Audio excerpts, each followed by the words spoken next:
Hi everyone, welcome back to my channel Dr. Shahan's class, and here in this video I will teach you a very important topic which is important for examination like NEETPG, FMGE and INICET. This topic is repeatedly asked in these examination. This is Gerstman syndrome.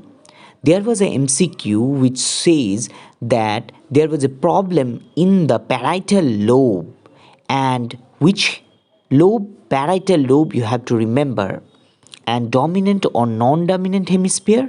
It is in the dominant hemisphere. Basically, when you have problem in the parietal lobe dominant hemisphere, you get Gerstmann syndrome. Now, Gerstmann syndrome has four characteristics you can see. Number one is finger agnosia. Finger agnosia. What do you mean by finger agnosia? Finger agnosia means inability to name their own fingers. It can affect both sides of the hand, and you can find out both hands. The person cannot understand the names of their own fingers. That is finger agnosia. Agnosia means the names of the fingers. Agnosia. Agnosia. Next is right left confusion. This is also known as right left disorientation. Right left disorientation. The person cannot differentiate which one is right, which one is left. The person is in confusion, right left confusion, right left disorientation. Next is acalculia. Acalculia. What is acalculia? Acalculia is inability to perform arithmetical calculation, inability to perform mathematical calculation. That is acalculia. Acalculia. Another is agraphia. Agraphia. What do you mean by agraphia? Inability to write. The person cannot write properly. Inability to write. The patient is still able to copy something, but the person cannot write. That is agraphia. So you have to remember Gerstmann, that has four important symptoms. Finger agnosia. Finger agnosia. Right left confusion. Right left disorientation. Acalculia. Acalculia. And agraphia. Agraphia. So all these four will be there in the MCQ of Gerstmann syndrome. If they have given a case of an old man who is having problem in the parietal lobe in the dominant hemisphere, and the problems are these four: finger agnosia, right left confusion, acalculia, the person cannot write, the person cannot calculate, the person has a confusion in the right and the left, the person has the person is unable the person has inability to name their own fingers, then surely you will mark Gerstmann syndrome. Gerstmann syndrome is very important. Sometimes they change the question and they just say that there was an old man who has Gerstmann syndrome, and the following options are the criteria. Following options are the symptoms.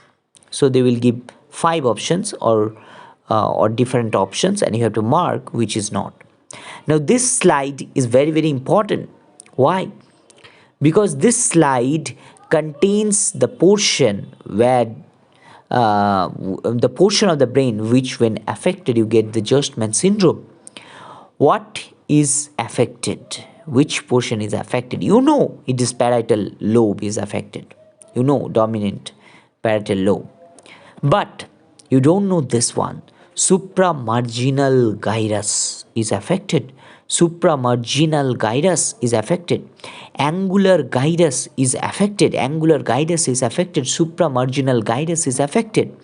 So you have to remember these two terminology, because if in the MCQ they give that these two portions are affected, supramarginal gyrus is affected, supramarginal gyrus is affected, or angular gyrus. Angular gyrus, whenever they will tell angular gyrus, supramarginal gyrus, then surely it is Gerstman syndrome. You have to mark the option correctly.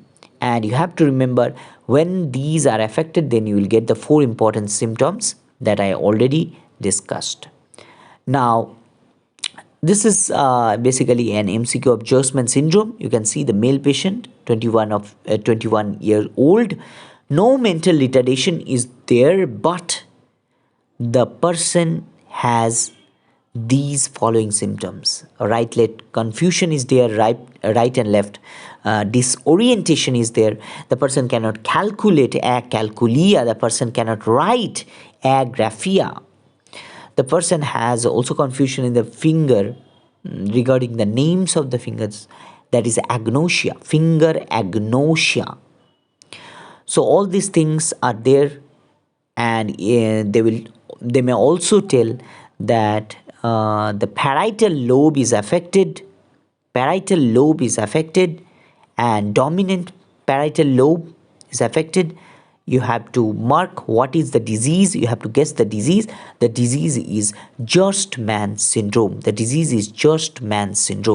This is very, very important topic for your FMG, NEETPG and INICET examination. So if you are giving any of this examination, please subscribe this channel. This channel contains so many medical videos, so many disease videos, free of cost. You can watch. You just have to go to the playlist and you have to watch one by one all the diseases. Okay, basically you can go to best medical videos, best disease, go to different playlist, and you can see and find out that this channel contains so many diseases. These diseases I have collected from the topics which is very, very important for NEET, PG, INICET and FMG examination. These 3 examination I have targeted.